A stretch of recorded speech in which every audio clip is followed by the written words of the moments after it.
Welcome to the deep dive.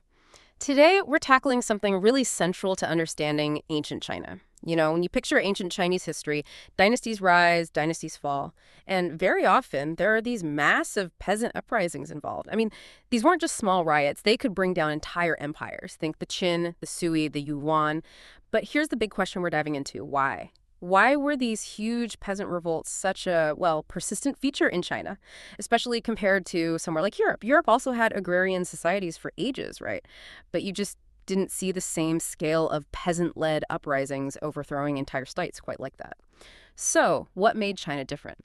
For this deep dive, we're drawing heavily on insights from the historian Zhu Zuyun, specifically his book Agriculture in the Han Dynasty. And don't let the title fool you, it's about much more than just farming techniques. It digs into the formation of the early Chinese agrarian economy. His core argument, the real takeaway, is that these frequent peasant uprisings are fundamentally tied to a specific policy, emphasizing agriculture and suppressing commerce. This policy really took root back in the Han Dynasty. So today we'll explore three main things. First, why did the Han government even adopt this policy? Second, how did that policy actually lead to or connect with these big uprisings? And finally, what were the long-term effects? How did this shape Chinese society way down the line, leading to what some historians call the Great Divergence? Okay, let's start at the beginning. This policy, 'zhongneng yisheng, what was it basically? Well, it means prioritizing farming, seeing it as the foundation, and actively limiting or controlling commercial activity. You can see hints of this thinking even before the Han, like in the state of Xin. They rewarded farming, taxed merchants heavily, primarily for military reasons, supply and stability. But was it like a blanket policy across the whole Qin Empire or even early Han? Actually, no, it's kind of surprising. Even under Qin Shi Huang, the first emperor, it wasn't strictly enforced everywhere. There's this famous example, right? Baleidu King in Sichuan, a super wealthy salt merchant. The emperor treated her with a lot of respect. Sure, Qin moved wealthy families to the capital, but that was more about controlling powerful clans, not necessarily suppressing all commerce. And then, in the early Western Han, you have Emperor Wen, Han Wendi. He famously said, agriculture is the foundation of the world. But even he didn't really suppress commerce. In fact, the government was pretty tolerant then. They needed to rebuild after all the wars. So they actually opened up key resources like salt and iron to private merchants. And that led to huge profits for some. Salt and iron were incredibly lucrative. Remember the story of Sima Shangru and Zhuo Wenjun? Her father, Zhuo Wengsun, was a big shot Sichuan merchant in iron smelting. Yeah, and Sima Qian's biographies of moneymakers, it details just how much wealth people made from these kinds of ventures. It was a real boom time for merchants for a while. Exactly. And that's the world Emperor Wu Hanwudi inherited. He's the one who really changes things. He takes Zong Nong Yishang from being just, a general idea or tendency and turns it into formal state policy. A really decisive shift. So in 119 BCE, working with his minister Sang Hongyang, he establishes the state monopolies on salt and iron. Yan Ti Guanying. This meant the government controlled everything: mining, smelting, casting, sales. Unified state control. And that wasn't all. He slapped a hefty 6% property tax specifically on merchants, on all their assets, plus another 6% customs tax if they transported goods through official checkpoints. And to make sure people paid up, he introduced this, pretty ruthless enforcement system. If you reported tax evasion, you got half of the confiscated property. A huge incentive. Now, the obvious reason seems to be money, right? Funding his long wars against the Xiongnu nomads. And yeah, that was definitely part of it. Can't deny that. But Zhou Zhugan argues, and I think it's compelling, that Han Wudi had a deeper, more strategic motive. His primary goal was actually to curb the growing power and land accumulation of these powerful families, the Haojiang. Right, the Haojiang. So who were they exactly? Essentially, they were wealthy merchants who'd used their commercial profits to buy up vast amounts of land. They became merchant landowners. See, after the Qin collapsed, the early Han ideal was this small peasant economy, Xinong Zhengji. The image was, every family with its own small plot of land self-sufficient. 2 mu of land, an ox, wife, kids, a warm kangtou. That kind of stable agrarian life. But by Han Wudi's time, that ideal was crumbling. Land was being concentrated in fewer hands.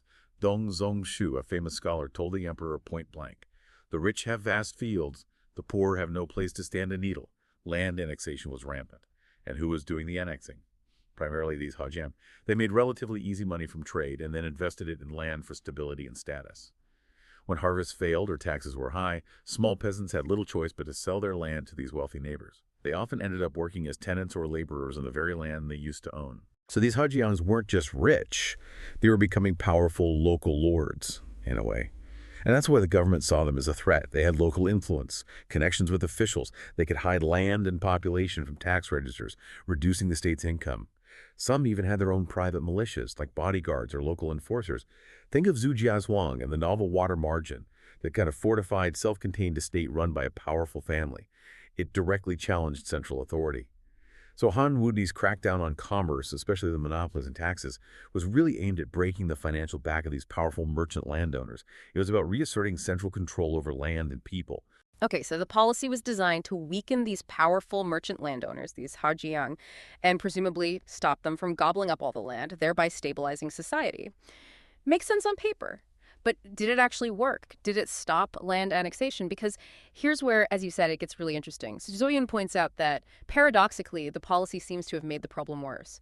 Land annexation actually accelerated after Han Wudi's reforms. There's this report from a minister named Chen Tang, later in the Han, complaining that the rich in Guangdong were getting richer, accumulating even more land, forcing the poor to work for them. So how does that happen? How does a policy designed to stop something end up making it worse? It's a classic example of unintended consequences, isn't it? What happened was, when the government restricted commerce and made it less profitable, or maybe just riskier through taxes and monopolies, these powerful families, the Haojiang, didn't just, give up their wealth. They had to put it somewhere. So they doubled down on land.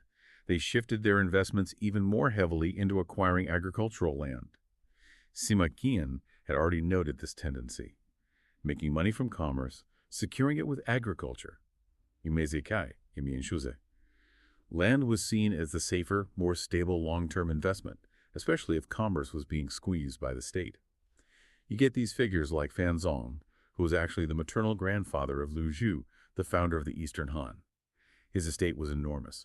We're talking hundreds and hundreds of king. A king is roughly 15 acres. His wasn't just a farm. It was like a massive agricultural enterprise. Sophisticated irrigation, multiple crops, grains, fruits, mulberry trees for silkfish ponds, pastures. It shows the scale of investment these Haojiang were making in land. Now here's another twist. You might think, okay, the peasants being exploited on these massive estates, they must have been the ones starting the uprisings, right? But research by historian Qi Xie suggests something different. He found that the area is dominated by these powerful Haojiang families, especially those close to the capitals, Chang'an and Luoyang. They actually saw fewer major peasant uprisings. Fewer? Why would that be? They were being exploited. Well, the thinking is, yes, they were exploited, but they generally had some basic security. They had work, a roof over their heads, access to food. And because these areas were more developed, there was still some residual commercial activities, maybe side jobs, ways to supplement their income, however meager. They were poor, often deeply indebted, but perhaps not pushed to the absolute brink of starvation quite as often. Okay, so if the uprisings weren't typically starting in the heartlands dominated by the Hajiang, where were they starting? They were starting in the more remote, less developed regions, places like northern Hebei, eastern Shandong, parts of modern Anhui and Hubei, frontier zones, essentially. What seemed to have happened is, when small peasants lost their land in the more central areas, many refused to become tenants or laborers for the Haojiang. They didn't want that life. So instead, they migrated. They moved out to these less populated, uncultivated frontier lands, hoping to start fresh.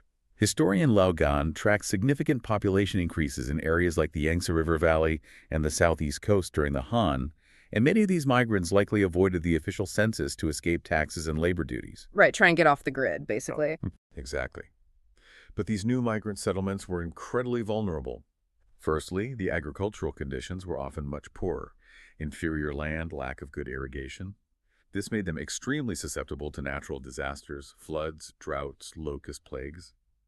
A single bad harvest could mean famine. Secondly, these were remote areas with very little developed commerce. So unlike the peasants near the capital, these migrants couldn't easily find side jobs or alternative ways to make ends meet when farming failed. They were totally reliant on their crops. Thirdly, you have the classic "heaven is high, the emperor is far away" situation. Tian Gao Huangdiyun.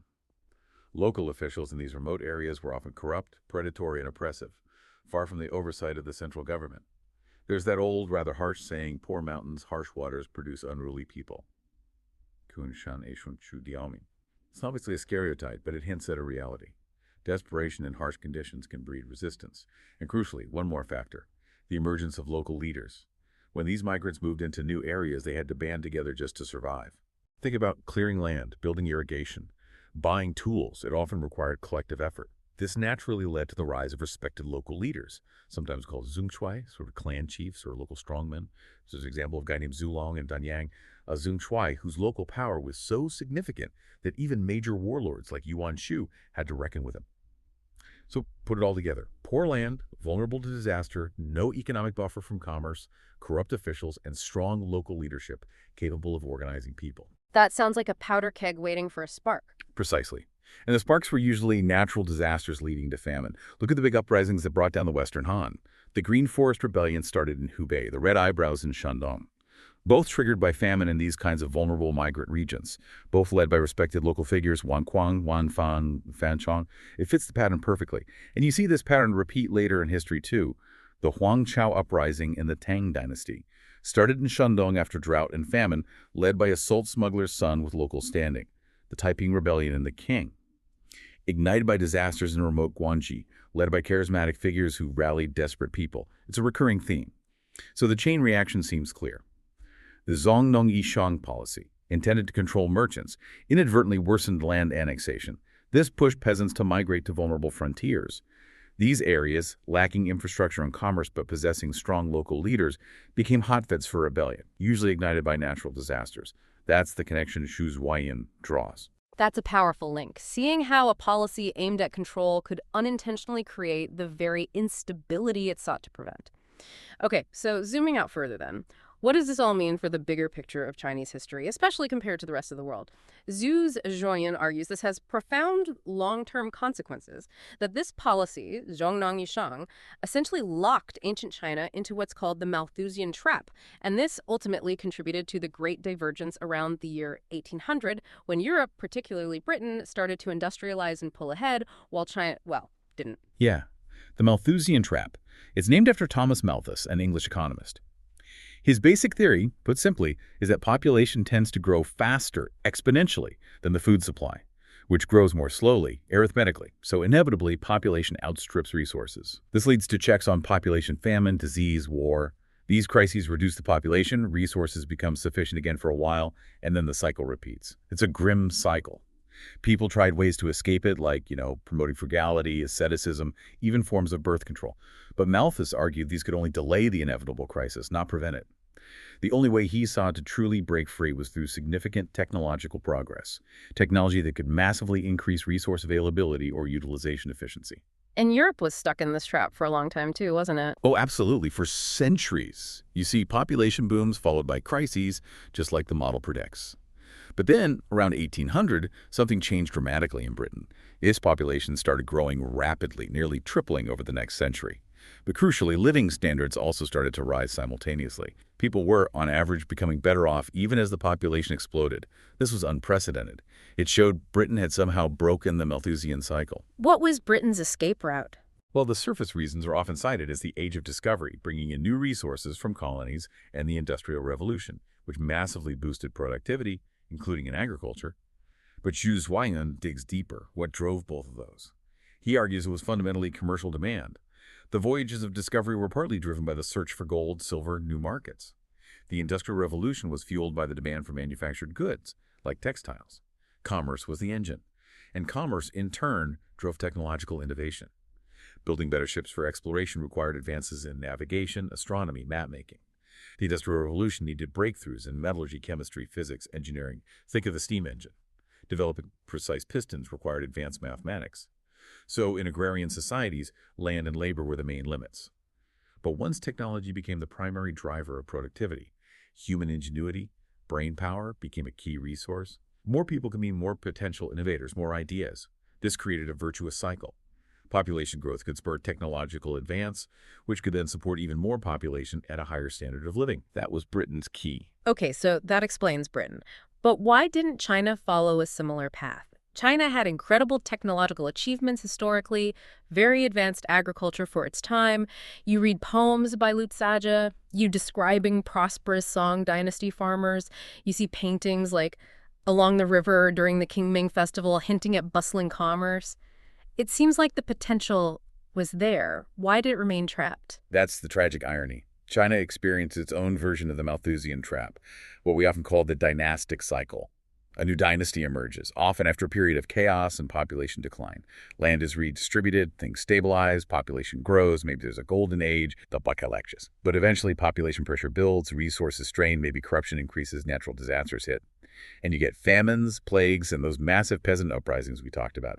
The dynasty collapses, population crashes, and eventually a new dynasty arises from the ashes to start the cycle all over again. Typically, this cycle took about 200, 300 years. It's the Malthusian trap playing out on a grand political scale. Did the rulers, the scholars in China, recognize this problem, this pressure of population versus resources? Yeah, definitely. Even back in the Han Dynasty, scholars like Jie Yi and Xia Kuo saw the looming issue. They wrote about the growing population and the potential for food shortages. But their proposed solution, unfortunately, pointed in the wrong direction. What do they recommend? More agriculture. Encourage farming, reclaim land, and crucially, suppress commerce. Chao explicitly argued that the profits from trade were luring people away from the essential work of farming. He wanted merchants forced back onto the land. And Han Wudi's policies, while having that immediate goal of controlling the Zhejiang, were certainly compatible with and likely influenced by this broader philosophical bias against commerce. And this judgment, this sort of intuitive idea that farming is the root band and commerce is the branch, and the root must be protected even at the expense of the branch. It became deeply ingrained. It was passed down dynasty after dynasty. Centuries later, you have Emperor Yongzheng in the Qing dynasty saying almost the same thing. One more merchant in the market means one less farmer in the field. This long-standing philosophy, Xu Zhuan argues, effectively stifled the development of large-scale industry and commerce in China. And without that vibrant commercial sector driving demand and investment, the impetus for the kind of scientific and technological revolution seen in Europe just wasn't there to the same degree. So China couldn't create that virtuous cycle of population, technology, and rising prosperity. It couldn't break the Malthusian trap. In fact, the standard solutions applied by new dynasties, redistributing land, trying to protect small farmers, suppressing merchants again, strengthening central control, they actually reinforced the reliance on the small peasant economy and prevented a different path from emerging.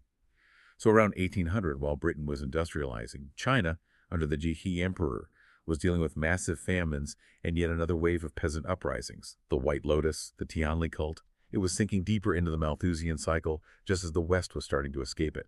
That's the heart of the Great Divergence. It's a sobering perspective, how a foundational economic policy set centuries earlier could have such vast long-term consequences.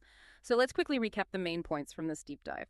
First, Han Wudi made emphasizing agriculture, suppressing commerce, into official policy, largely to control the powerful merchant landowner class, the Zhejiang.